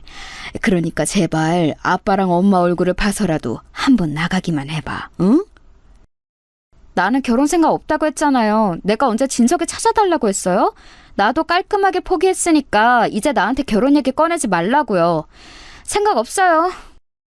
급기야 아빠와 엄마는 나중에 제가 결혼하지 않자 쩔쩔매기 시작했습니다. 주변에서 저를 바라보는 시선도 점점 안쓰럽다고 바뀌니 초조했나 보더라고요. 하지만 저는 진심으로 결혼에 관한 생각이 없었습니다. 그랬던 제가 마음이 바뀌게 된 계기가 있었으니 그건 바로 엄마의 갑작스러운 죽음이었어요. 엄마는 어느 날 몸이 좋지 않아 병원에 입원했는데 검사를 해보니 바로 위암 말기였습니다. 초기도 아니고 말기였던 엄마는 이미 발견한 뒤로는 심각하게 증상이 안 좋아졌어요. 어떻게 손을 쓸 수도 없이 너무 갑작스럽게 돌아가시게 되셨습니다. 그러면서 엄마는 죽기 전에 제 손을 꼭 잡고 말씀하셨어요. 미자야, 엄마가 너 원하는 결혼 못 시켜줘서 너무 미안해. 우리 딸이 평생 원하던 것은 그거 하나였는데, 그렇지? 엄마를 용서해줘. 그리고 좋은 사람 있으면 결혼해라. 엄마는 네가 결혼해서 평범하게 살았으면 좋겠어. 엄마는 그 소리를 끝으로 끝내 돌아가셨어요. 지금은 비혼이라는 단어가 등장했는데 저 때는 사실 결혼하지 않은 것이 되게 희귀였거든요. 결혼이라는 것은 인간의 인생에서 당연한 절차였습니다. 그래서 저도 마음이 점점 바뀌었고 무엇보다 엄마의 유언이라 결혼하기로 마음을 먹었어요. 그때 제 나이가 이미 36살이었으니 지금으로 봐도 늦게 결혼했죠? 안녕하세요. 미자씨, 말로만 들었을 때 상당히 미인이라서 기대했는데 실물은 듣던 것보다 훨씬 아름다우세요. 반갑습니다. 저는 아버님 거래처 회사의 아들 안성철입니다. 나이는 34살이고 취미는 골프입니다. 아, 네, 안녕하세요. 아버지한테 저도 얘기 많이 들었어요. 반갑습니다. 저는 현재 아버지 회사에서 일을 배우고 있어요. 성철 씨도 아버지 회사에서 같이 일하고 있다고 들었는데 맞나요? 네, 맞습니다. 그래서 미자 씨 아버님이 우리 회사에 오셨다가 저를 눈여겨보셨나 봐요. 사실 제가 잘 보이려고 일부러 애쓴 것도 맞습니다. 제가 결혼하고 싶다고 하니 아빠는 신이 나서 주변을 수소문하기 시작했어요. 그리고 아빠 회사 거래처의 아들을 소개해 주셨죠. 안성철이라고 본인을 소개한 남자는 매우 말주변이 좋았습니다. 어색하지 않게 해줘서 저도 편하게 얘기할 수 있었어요. 애초에 결혼을 앞두고 만난 사이라 우리는 만난 지 3개월 만에 결혼을 진행했습니다. 안서방네 회사가 우리보다는 규모가 매우 작아. 그래도 성장 가능성이 있어서 눈여겨보고 있었거든. 우리 회사와 안서방네 회사가 협업하면 우리는 아주 크게 사업을 확장할 수 있지. 그쪽에서도 아마 그걸 알고 있을 거야. 오히려 땡 잡은 거지. 아빠가 알아서 좋은 사람 구해왔을 거라 생각해요. 돌아가신 엄마 소원이 제 결혼이었으니까 저도 이제 마음이 편해요. 아빠가 알아온 결혼감이라 이번에는 당연히 반대하지 않으셨어요. 서로 집안에서 우리의 결혼을 바랐던 사이라 속전속결로 결혼식이 진행되었습니다. 집안의 만남이었지만 성철 씨는 저에게 매우 잘해주었어요. 그래서 저도 마음을 활짝 열게 되었습니다. 마치 간도 쓸개도 다 빼줄 것처럼 행동했거든요. 여자의 마음을 어떻게 얻어야 하는지 너무 잘 아는 사람이었죠. 미자야, 잘됐다. 나는 네가 노처녀로 언제까지 있을까 걱정했었어. 그런데 이렇게 괜찮은 사람 만나서 결혼한다니까 내가 다 기뻐. 이제 우리 미자까지 유부녀네? 신난다. 나도 이제 너희가 시댁이니 남편이니 이런 얘기할 때 낄 수 있어서 좋아. 아이 낳으면 그때 나 많이 도와줘야 한다? 너희 내가 아이들 선물이랑 옷 많이 사줬던 거 잊지 마. 얘는? 우리가 그걸 어떻게 잊니? 옷이랑 장난감 다 물려줄 테니까 걱정하지 말고 잘 살아. 진짜 어머님 돌아가시고 웃는 거 본 적이 없었는데 이제 웃어서 너무 마음이 놓여. 제가 드디어 결혼한다고 하니까 친구들은 마치 자기 일처럼 기뻐했어요. 저도 그래서 이때까지는 제 인생에서는 고생이라고는 없을 줄 알았습니다. 남들처럼 평범하게 남편과 아이를 낳고 행복한 인생을 보낼 줄 알았어요. 결혼식을 올리고 남편과 저는 바로 아이를 가지려고 노력했습니다. 그런데 제가 워낙 늦게 결혼해서 아이를 가지려고 하니 나이가 걸리더라고요. 이미 지금 산모분 나이가 있어서 노산이에요. 지금 상태로는 자연 임신이 매우 힘듭니다. 인공수정을 통해 임신하셔야 하는데 그렇게 하시겠어요? 네, 저희는 임신을 꼭 하고 싶어요. 어떤 것부터 시작해야 하나요? 돈은 상관없으니까 아이만 가지게 해주세요. 간절해요. 나이도 나이였는데 제가 저 때 몸 상태가 그리 좋은 편이 아니었거든요. 아빠를 도와 회사 일을 처리하느라 스트레스가 많던 시절이었습니다. 그래서 저도 임신을 하려고 해도 상황이 너무 힘들었어요. 결국 몇 번의 시도 끝에 인공수정으로 임신하게 되었습니다. 남편과 저는 무조건 아이를 가지고 싶었어요. 그래서 아무리 힘들어도 꼭 참고 노력했습니다. 마침내 임신에 성공했고 그 사실을 양가에 알렸더니 매우 좋아하셨어요. 의사가 말하길 절대 무리하지 말라고 하더라고요. 자연 임신이어도 조심해야 하는데 저는 인공수정이라 더욱 안정이 필요하대요. 그래서 회사는 당분간 나가지 못해요. 집에서 편하게 태교할게요. 그래, 그건 걱정하지 마라. 우리 딸의 건강이 최우선이지. 어렵게 가진 아이니까 집에서 걱정이라고는 하지도 말고 편하게 있으렴. 필요한 거나 먹고 싶은 게 있으면 언제든지 아빠에게 말하고, 알겠지? 임신에 성공하고 병원에서 권고한 대로 아예 출근도 하지 않고 태교에만 집중했어요. 아이를 기다리며 남편과 더욱 돈독해지고 사이도 좋아졌습니다. 그렇게 집에서 편하게 태교하고 저는 아무 문제 없이 출산까지 하게 되었어요. 우리 미자를 닮은 예쁜 공주님이네. 어쩜 이렇게 예쁘게 생겼을까. 아이고, 내가 손녀딸도 안아보네. 하늘에 있는 네 엄마가 봤으면 얼마나 기뻐했을까. 안 그래도 남편하고 주말에 엄마 납골당에 다녀오려고요. 그리고 너무 슬프게 생각하지 말고 아빠가 엄마 목까지 사랑을 더 주면 되잖아요. 우리 서연이 나랑 똑 닮아서 예쁘잖아요. 제가 낳은 아이의 성별은 딸이었어요. 어렵게 가진 아이라 그런가 얼마나 사랑스러웠는지 모릅니다. 세상을 다 가진 기분이라고 하면 설명될까요? 저는 아직도 아이가 태어난 날의 기억이 생생해요. 그 정도로 저한테 딸은 자식 그 이상의 의미였어요. 너무 소중해서 보고 있어도 보고 싶은 마음이 들었죠. 그래서 제 소원은 남편과 사랑스러운 우리 서연이와 셋이 죽을 때까지 행복하게 사는 거였습니다. 그런데 이 소박한 소원은 얼마 가지 않아 산산조각이 나게 되었어요. 이때가 제 불행의 시작이었습니다. 남편은 시아버지 회사에서 저는 친정아빠 회사에서 일하고 있었는데 시간이 흐르며 제가 아이를 낳고 저는 회사 일에서 손을 떼기 시작했습니다. 어렵게 가진 아이라서 잘 키우고 싶은 마음이 매우 컸거든요. 그러면서 남편이 제 일을 대신해주고는 했습니다. 처음에는 선뜻 먼저 나서서 자료 정리를 해준다는 남편이 너무 고마웠어요. 여보, 내가 당신 회사 자료 정리해줄게. 그 대베이비 파일은 어디서 볼 수 있는 거야? 장인어른이 저번에 말했던 중요한 계약서는 어디 있지? 서재 없더라. 아, 그건 회사 내 사무실에 있어. 매번 그렇게 나 도와줘서 고마워. 만약 당신이 없었다면 우리 회사가 잘 굴러가지 않았을 거야. 당신이 이렇게 일을 잘하는 줄은 몰랐어. 그렇게 말해줘서 고마워. 내가 그럼 당신 회사 출근해서 이따 자료 볼게. 미리 김 비서에게 내가 간다고 말해줘. 요즘은 근데 내가 불쑥 찾아가도 다들 아무 말 안 하더라. 이미 사위고 남편인 거 다 알아서 그런가 봐. 당연하지. 당신처럼 이렇게 장인어른하고 아내 회사 일을 진심으로 도와주는 사람이 어디 있니? 우리 서연이랑 행복하게 살자. 사랑해. 너무 평화로운 일상이 지속되다 사건이 터지게 되었어요. 그날은 평소와 다름없이 집에서 제가 아이를 돌보고 있었는데 갑자기 아빠한테 전화가 오더라고요.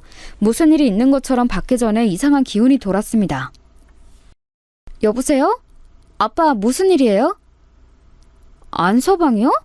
지금 회사에 갔죠. 아까 평소처럼 아침에 밥 먹고 나가는데 왜요? 미자야, 지금부터 정신 똑바로 차리고 잘 들어. 안서방이 아무래도 우리 회사 정보를 다 빼낸 것 같다. 갑자기 거래처들이 죄다 계약을 안 하고 안서방네 회사는 계약하더라. 심지어 일하던 직원들도 줄줄이 사표를 내고 있어. 뭐라고요? 아빠 잠시만요. 조금 자세히 말해주세요. 저 지금 너무 놀라서... 아니, 네? 아니, 남편 오늘도 평소랑 다른 점이 없었어요. 아빠한테 들은 내용은 너무 충격적이었어요. 저는 진짜 남편이 우리 아빠의 회사 자료를 전부 보면서 뒤에서 몰래 딴짓하고 있다는 사실을 전혀 몰랐습니다. 그만큼 남편을 믿었고 우리 아빠고 남편을 상당히 신뢰했어요. 알고 봤더니 남편은 본인 회사보다 훨씬 규모가 컸던 우리 회사를 질투했더라고요. 그러면서 우리 회사의 주요 인원을 빼가고 자료도 빼돌리고 중요한 계약건도 가로챘습니다. 심지어 횡령까지 해서 나중에 아빠와 제가 알아차렸을 때는 이미 손을 쓸 수가 없는 상태였어요.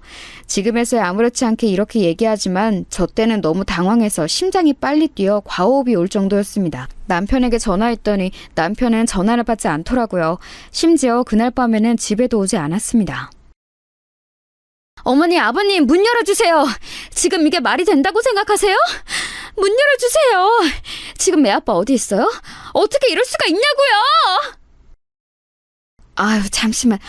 나도 이게 지금 무슨 일인가 싶어. 나도 오늘 알았어. 잠시만 일단 들어와라. 여보, 아들하고 연락돼? 아이를 업고 시댁으로 달려간 저는 시댁 거실에 주저앉아 엉엉 울었어요. 시부모님 반응을 보니 시부모님도 이렇게 일이 커질 줄은 몰랐던 것 같더라고요. 아니, 나는 아들이 사돈 회사가 워낙 크니까 같이 잘해보자는 의미로 그런 줄 알았지. 아휴, 내가 미안하다.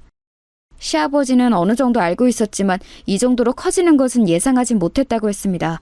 그렇게 며칠을 울며 아무것도 먹지 못하고 있었어요. 그러다 남편이 아주 수척해진 얼굴로 집에 왔습니다. 친정아빠가 집에서 달려와서 남편과 같이 얘기했어요. 그런데 심지어 남편은 우리 회사에서 빼간 정보와 인재를 줄줄이 놓쳤다고 하더라고요. 어떻게 안서방이 우리 뒤통수를 쳐? 안서방 자네를 내가 얼마나 믿었는데. 지금 심지어 우리 회사는 부도가 나게 생겼어. 다른 건 다 그냥 넘어갈 테니 우리 회사는 지켜주게. 제발. 저도 이러려고 그런 건 아니었는데 일이 꼬이면서 매우 커졌어요. 장인어른, 미자야, 내가 미안하다. 우리 서연이를 볼 면목도 없어. 지금 일이 다 꼬였어요. 우리 회사도 지금 부도 직전이에요. 이렇게 우리 집을 배신할 거면 당신 회사라도 살렸어야지. 지금 우리 그럼 어떡해? 당신도 우리도 지금 두 집안이 망하게 생겼잖아. 당신 제정신이야? 어? 사람이 어떻게 이래? 권력에 눈이 멀어도 적당히 멀어야지. 처음엔 그냥 우리 회사가 당신 회사처럼 저 정도 규모가 되길 원했었어. 그래서 야금야금 빼간 것은 맞아. 그런데 그 과정에서 다 꼬여버렸어. 어떡해. 어떡해. 안서방, 진정하고 우리 차라리 그럼 합병이라도 하는 거 어떤가? 두 회사가 다 망하면 당장 직원들은 어떡하고 우리는 어떡해? 제발 정신 차리고 뭐라도 해보자. 응? 남편은 심지어 본인 회사까지 말아먹었어요. 나중에는 남편 회사도 망하고 우리 회사도 망해서 손을 쓸 수가 없는 지경이 되었습니다. 시아버지까지 나서서 회사들을 살리려고 했으나 이미 기울어진 회사는 돌이킬 수가 없었어요. 내가 어떻게 키운 회사인데. 우리 아버지나 할아버지가 이 회사를 키우려고 얼마나 고생하셨는데 나는 그분들에게 죄송해서 죽지도 못해. 아이고. 아빠, 정신 차려요. 아빠. 119. 여보세요? 여기 사람이 쓰러졌어요. 빨리 와주세요. 친정아빠는 충격에 그대로 쓰러져서 병원에 입원하셔서 깨어나지도 않았어요. 충격이 너무 커서 마치 잠이 든 것처럼 눈을 뜨지 못하셨습니다. 그래도 호흡이 끊겨서 돌아가신 것은 아니라 그나마 다행이었죠. 너무 절망적인 그때 우리 딸의 나이가 겨우 4살이었습니다. 한창 부모 품에서 아무것도 모른 채로 자라야 하는 우리 딸에게 너무 미안했어요. 제가 다시 뭐라도 해보려고 노력했는데 4년 동안 실무에서 손을 떼고 있어서 뭐가 뭔지 모르겠더라고요. 이미 수습하려고 해도 수습할 수 없을 지경이 되었기도 했습니다. 어떡할 거야? 어떡할 거냐고! 지금 우리 아빠는 정신적 충격으로 쓰러져서 병원에 입원했어. 언제 일어날지도 몰라. 이게 다 당신 때문이잖아. 왜 그랬어? 망할 거면 혼자 망하지 왜 내 인생을 이렇게 만들어!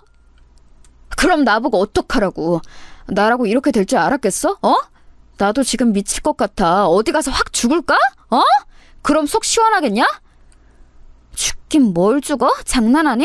당신이 죽으면 우리 서연이는 겨우 힘들게 가져서 낳은 네 딸 지금 겨우 4살이야. 너는 그렇게 행동하면서 네 딸 생각도 안 났어? 일단 기다려봐. 내가 어떻게든 해결할 테니까 재촉하지 말고 기다리라고. 나도 고통스러워. 나라고 마음이 편한 줄 알아? 어? 나도 죽고 싶어. 아빠까지 쓰러지자 저는 기댈 곳이 전혀 없었어요. 너무 어린 딸은 이제 겨우 말문이 트이기 시작했는데 세상이 원망스러웠습니다. 남편하고 부부싸움도 매일 했어요. 어렸을 때부터 경제적으로 부유하게 살았던 저는 집이 망하면 어떻게 되는지 사실 상상을 할 수가 없었습니다. 일단 급하게 살던 집을 팔고 자동차를 팔고 가지고 있던 가방도 팔았어요. 주변 지인들에게 돈을 빌려서 급한 불을 껐는데 그러면서 우리 집의 크기는 점점 작아졌습니다.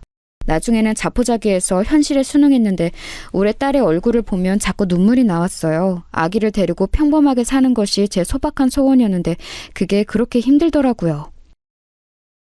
일단 내가 이모랑 삼촌들에게 말해서 급한 건은 해결했어. 당신 때문에 망했는데 왜 내가 이렇게 돌아다니면서 돈을 빌려야 해? 나 심지어 우리 서연이 손 붙잡고 돌아다니고 있어. 네가 인간이니? 어? 나도 열심히 빌리고 있어. 나도 미치겠는데 왜 자꾸 나한테 그러는 거야? 당신이랑 장인어른 그리고 서연이한테는 당연히 나도 미안해. 그런데 그래서 열심히 빌리고 있잖아. 제발 그만 좀 해. 당신 때문에 지금 몇 명의 피해를 보는지 알아? 도대체 무슨 정신으로 그렇게 한 거야? 그러고도 이렇게 뻔뻔하게 말이 나오니? 진짜 해도 너무한다. 사람이 어떻게 그래? 결혼 전에 이런 사람인 줄 알았다면 당연히 결혼하지 않았을 거예요. 그렇게 시간이 흘러 서연이는 6살이 되었습니다. 친정아빠는 깨어날 생각을 하지 않았고 그동안 이사도 수도 없이 다녔어요. 집의 크기는 날이 갈수록 작아졌습니다. 어렸을 때부터 부유하게 자랐던 저는 도저히 적응이 되지 않더라고요. 엄마, 우리 여기서 살아? 여기 너무 좁아. 나 예전에 살던 집에서 살고 싶어.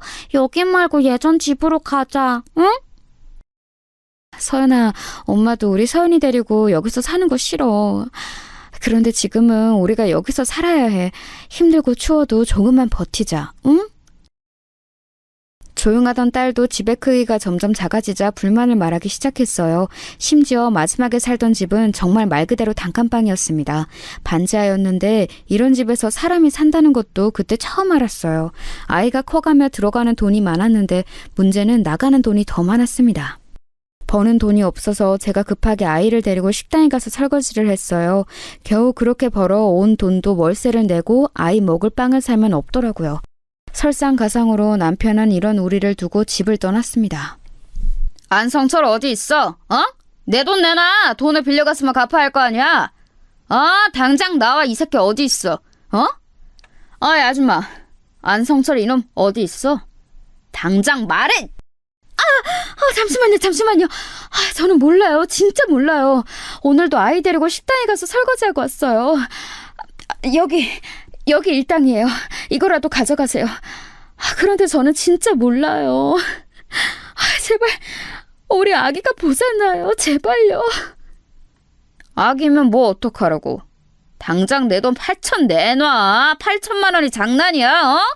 그러면 그 애라도 나한테 주던가 확. 안 돼. 잠시만요. 제가 어떻게든 돈을 구할게요. 그러니까 제발 아이는 건들지 마세요.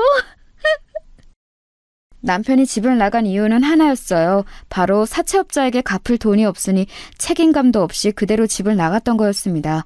사채업자들은 텔레비전에서 보던 것처럼 진짜 인정사정 없었어요. 아이가 있어도 아무렇지도 않게 저를 위협했습니다. 게다가 그 돈이 8천만 원이었고 이자는 날이 갈수록 늘어나는 구조였습니다. 아무리 봐도 제가 갚을 수가 없었어요. 집은 너무 가난해서 사채업자들이 혀를 찰 정도였죠. 남편을 아무리 원망해도 절대 우리 앞에 나타나지 않더라고요. 저기 애기 엄마, 나도 내가 같은 여자로서 안타까워서 봐주려고 했는데 동네 주민들 창피해서 안 되겠어. 그냥 이번 주까지만 살고 나가. 난 저런 깍두기들이 우리 집 앞에서 어슬렁거리는 거 무서워서 못 살겠다고. 이게 무슨 일이야. 네? 아줌마니 죄송해요. 그래도 저희 이대로 나가면 당장 갈 곳이 없어요. 친정도 망해서 저 진짜 길거리에서 살아야 해요. 제발요. 우리 딸을 봐서라도 도와주시면 안 될까요? 사정이 딱한 것은 알겠는데 도저히 안 되겠어. 그동안 봐준 것도 되게 많이 봐준 거 아니야? 나도 살아야지. 남은 날짜 맞춰서 돈 줄 테니까 나가. 아휴, 나도 내 집에서 편하게 살고 싶다고. 아주머니, 제발요. 제가 돈 열심히 벌어서 갚으면 돼요. 네? 네? 아주머니! 사채업자들이 하도 저를 찾아오자 나중에는 살던 집에서 쫓겨나기까지 했습니다. 그래서 급한 대로 집주인 아주머니에게 보증금을 받은 것으로 여관에 찾아가서 며칠 묵었어요. 그마저도 나중에는 돈이 없어서 아이를 데리고 일하던 식당에서 자기도 했는데 사채업자들이 가게까지 찾아왔어요. 사채업자들은 가게에 있던 손님들에게 시비를 걸고 가게 앞에서 사람들을 위협했습니다. 미자씨, 우리도 마음은 좋지 않아. 그래도 이러면 우리 가게 손님들 다 잃고 나는 그럼 생활이 안 돼. 안타깝지만 나가줘. 내가 그래도 그동안 본 정이 있어서 돈은 조금 더 넣었어. 너무 섭섭하게 생각하지 말고, 응? 일하던 가게에서도 잘리고 진짜로 갈 곳이 없게 되었습니다. 저 혼자였으면 어떻게 공장이라도 들어갔을 텐데 어린 딸이 있어 그러지도 못했어요. 숙식이 해결되는 공장도 제가 딸을 데려가자 받아주기 곤란하다고 하더라고요. 그리고 설상가상으로 동네에서는 어딜 가도 사람들이 우리 모녀를 쳐다보았어요. 길거리를 걷다가도 눈초리가 너무 따가워서 걸을 수가 없었습니다. 이건 도저히 아이한테도 못할 짓이라는 생각이 들었어요. 자연스럽게 사람들 눈치를 보고 조용히 하려는 모습이 너무 마음 아팠습니다. 그래서 저는 결국 최후의 선택을 하게 되었어요. 서연아, 엄마 말 잘 들어? 엄마가 서연이 꼭 찾으러 올 거야. 엄마는 서연이 버린 거 아니야. 알겠지? 그러니까 조금만 기다려. 딱 10밤, 아니다 100밤만 자고 나면 엄마가 서연이 찾으러 올게. 싫어. 나 엄마랑 같이 갈래. 엄마, 나 버리지 마. 어? 나 옆에서 죽은 듯이 가만히 있을게. 울지도 않고 엄마한테 말도 안 걸게. 나 버리지 마. 엄마. 미안해. 엄마가 너무 미안해. 서연아, 엄마가 꼭 올게. 알겠지? 엄마, 안 돼. 나 엄마 따라갈 거야. 엄마. 저는 당장 우리 딸의 안전을 위해서라도 어쩔 수 없는 선택을 했습니다. 바로 아이를 고아원에 맡기는 거였어요. 제 인생에서 저보다 더 소중한 우리 딸을 제가 제 손으로 고아원에 맡기는 심정은 말로 하지 못합니다. 지금도 그때를 생각하면 가슴이 아프고 눈물이 바로 나올 정도거든요.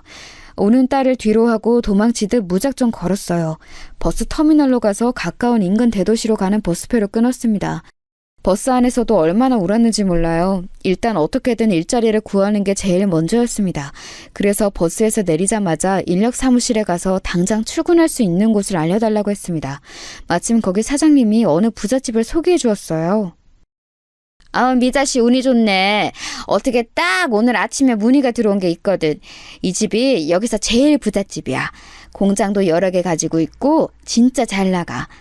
아무튼 지금 여기 사장님이 자리를 비웠다고 알고 있는데 그래서 가사 도우미를 구하나 봐. 원래 일하던 분이 있으니까 자세한 건 가서 들어요. 사장님의 소개로 가사 도우미를 하게 되었는데 그 집에 도착해서 저는 한동안 들어갈 수가 없었어요. 왜냐하면 일단 크기 자체가 압도적으로 컸는데 자꾸 제가 어릴 때 살던 집이 떠올랐거든요. 저도 이런 집에서 어릴 때는 부모님과 함께 행복하게 살았으니 그 기억이 자꾸 나서 눈물이 나왔습니다. 하지만 현실은 빨리 돈을 벌어 우리 서연이를 데리러 가야 했죠. 그렇게 집에 갔더니 원래 일하던 분이 상황을 자세히 설명해 주셨어요. 내가 고향으로 이제 내려가려고 새로 사람을 구하게 됐어요. 이 집에서 10년 넘게 일했는데 아쉽네. 여기 사장님 젠틀하고 좋은 분이에요. 사모님도 참 곱고 다정하고 좋으셨는데 병으로 돌아가셨어요. 그래서 지금은 사장님하고 딸하고 둘이 살아요. 그런 사정이 있었군요. 따님은 몇 살이에요? 사모님은 언제 돌아가셨어요? 이런 사정이 있을 줄은 몰랐어요. 제가 인력사무소에서 사장님 말 듣고 진짜 바로 온 거라서요. 딸은 지금 중학생이에요. 한창 사춘기라 예민할 때죠.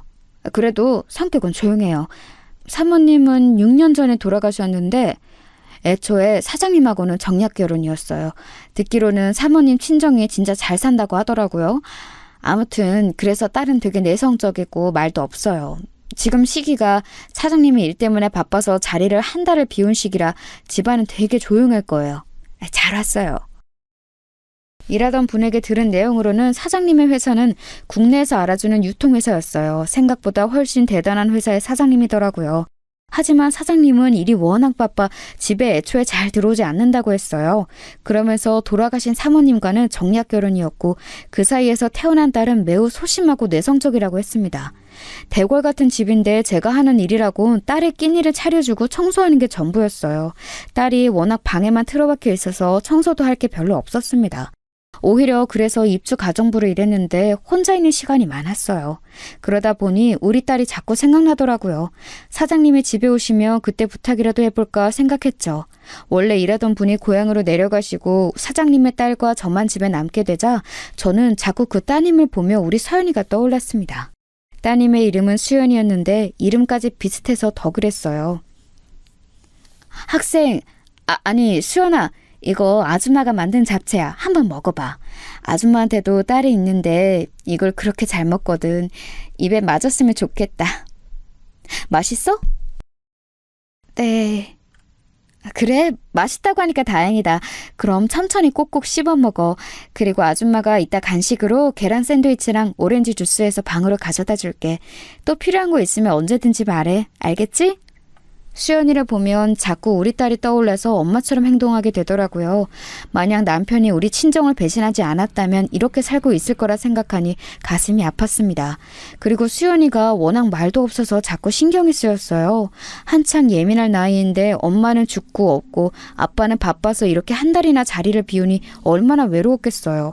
그래서 일부러 더 제가 먼저 다가갔더니 수연이도 점차 저에게 마음을 열기 시작했습니다. 수연아, 아줌마가 떡볶이 만들었어.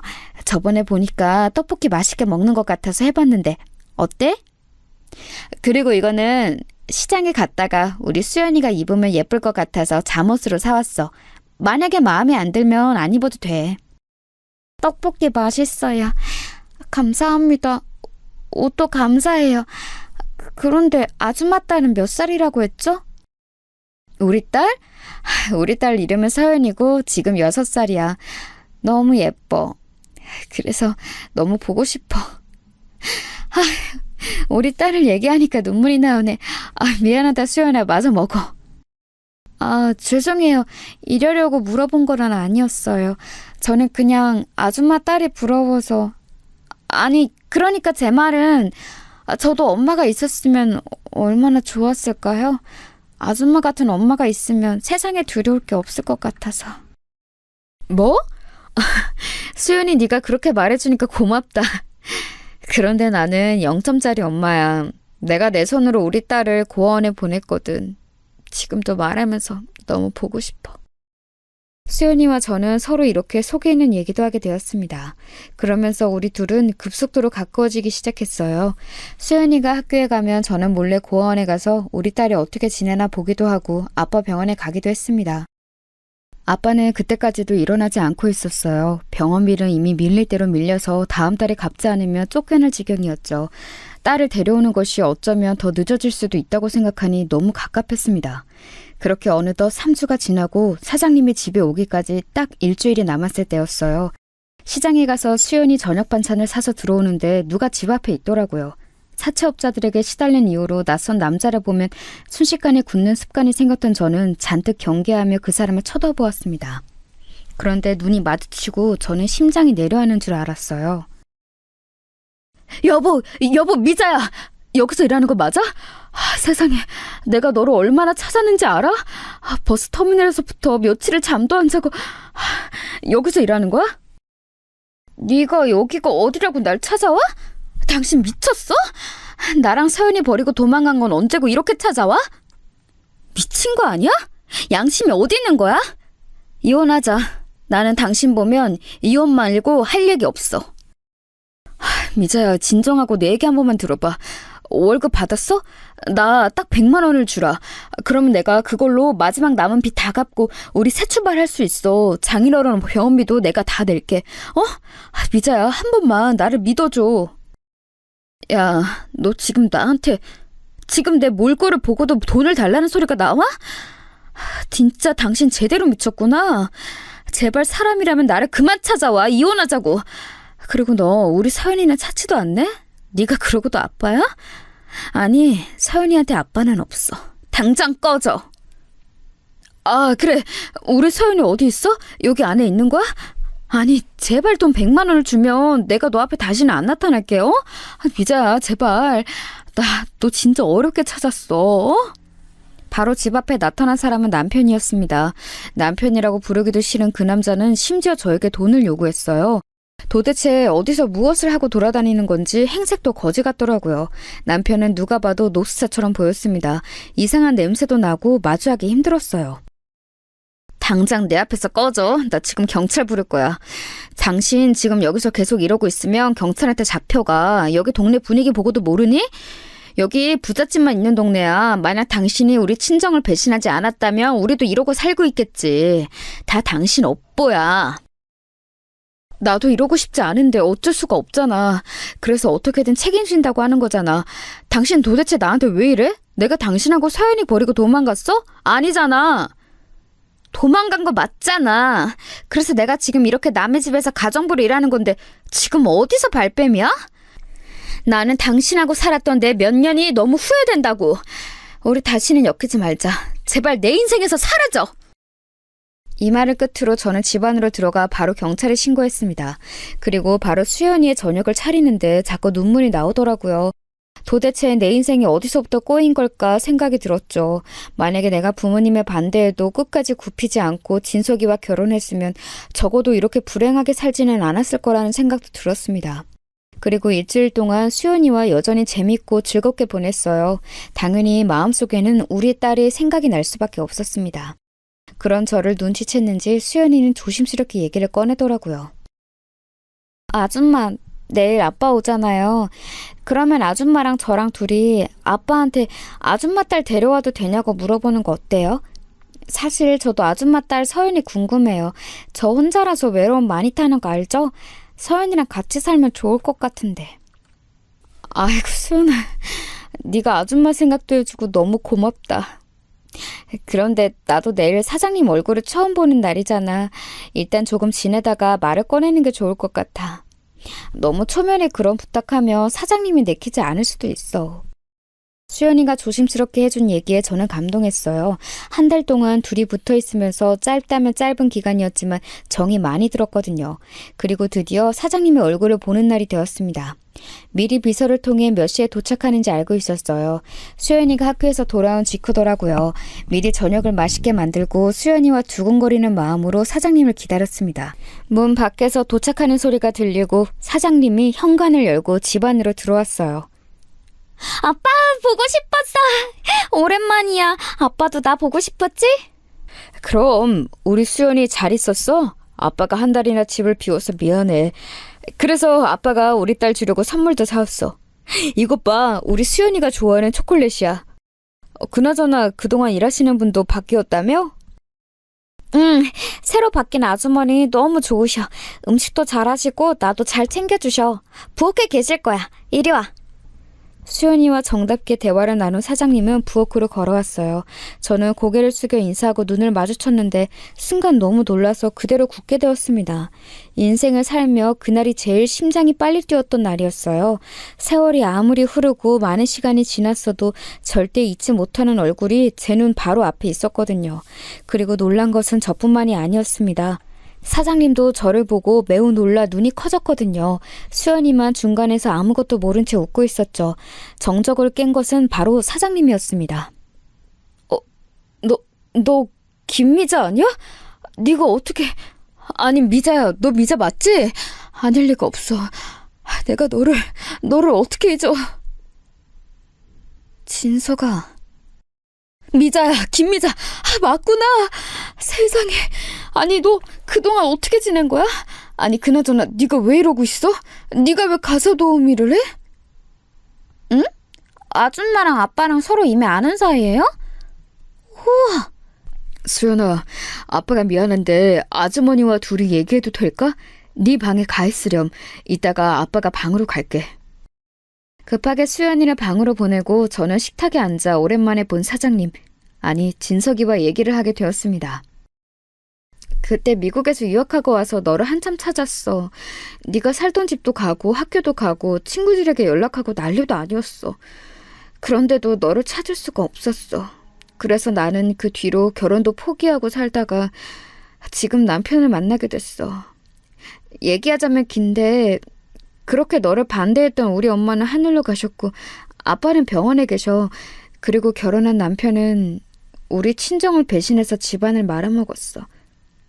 그 사람 때문에 폭삭 망해서 키우던 딸은 고아원에 내 손으로 맡겼고 나는 이러고 있는 거야.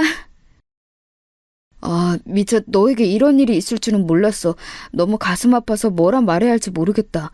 나는 사실 너희 부모님에게 그 당시 너를 떠나달라는 부탁을 받았어. 그리고 그 부탁과 함께 많은 돈을 받았고 그 돈으로 이렇게 사업도 시작한 거야. 어떻게 보면 미자 너희 부모님 덕분이야.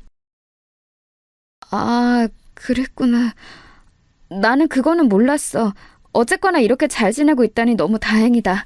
다시 만날 때는 나도 뭔가 떳떳한 모습으로 만나고 싶었는데 이렇게 만날 줄이야. 너무 민망하다.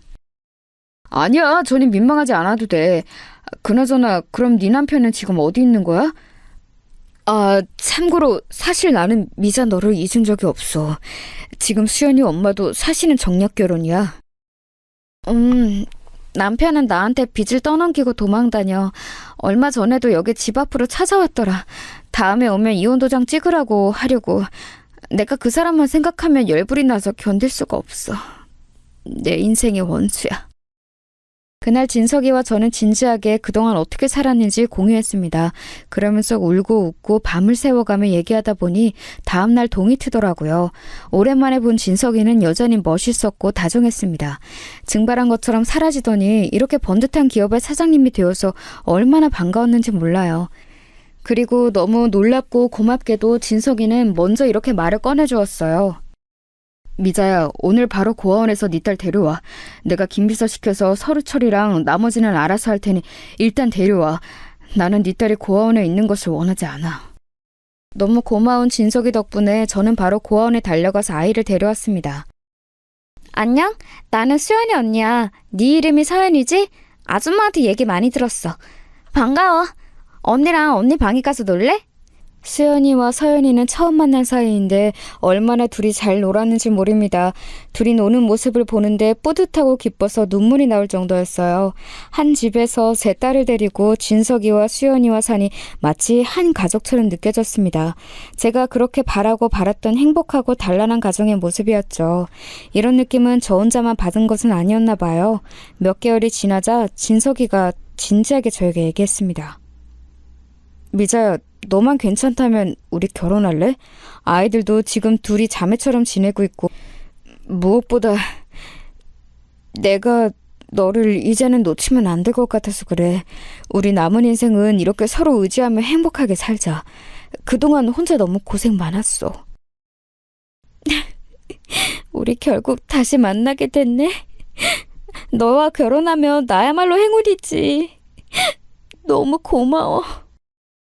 네, 여러분, 저는 이렇게 진석이를 다시 만나 재혼하게 되었습니다. 전 남편과는 어떻게 되었냐고요? 진석이가 사람을 써서 전 남편을 찾아냈어요. 그리고 어느 정도 빚을 갚아주는 조건으로 깔끔하게 서류상으로 이혼했습니다. 물론 다 갚아주지는 않았고 딱 이혼 소송을 깔끔하게 할 수 있을 정도로 진석이가 알아서 처리했어요. 그리고 진석이는 우리 아빠의 밀린 병원비도 다 내주었습니다. 얼마 정도 시간이 흐르고 아빠는 마침내 깨어났어요. 아빠, 이 사람 기억나요? 아빠가 그렇게 반대했던 그 놈이잖아. 나 결국 다시 만나서 결혼해요. 이제 이 사람 사장님이니까 결혼 반대하고 그러지 않지? 아버님 오랜만이에요. 반갑습니다. 그때 미자 옆에서 떠나라고 하시면서 주셨던 돈 덕분에 이렇게 살아요. 그 돈으로 장인어른 병원비도 냈어요. 이제 미자 옆에서 번듯하게 고생 안 시키며 살겠습니다. 아빠는 정신은 깨어났지만 아직 말씀은 온전하게 하지 못하세요.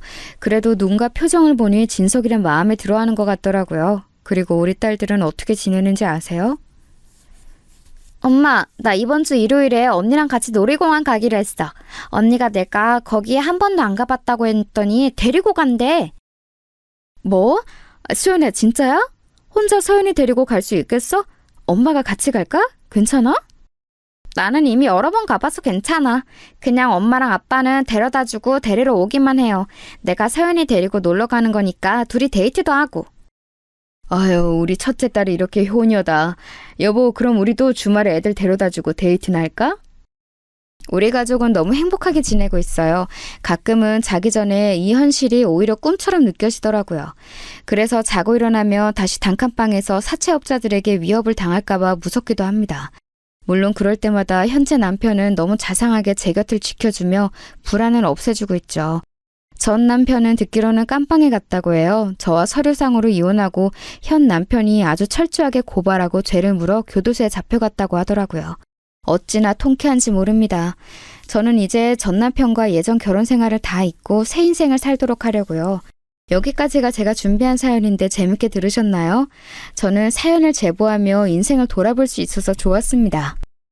그럼 여기서 마무리하도록 할게요. 여러분 들어주셔서 진심으로 감사합니다. 여러분도 행복하고 따뜻한 일상 보내시길 바랄게요. 감사합니다.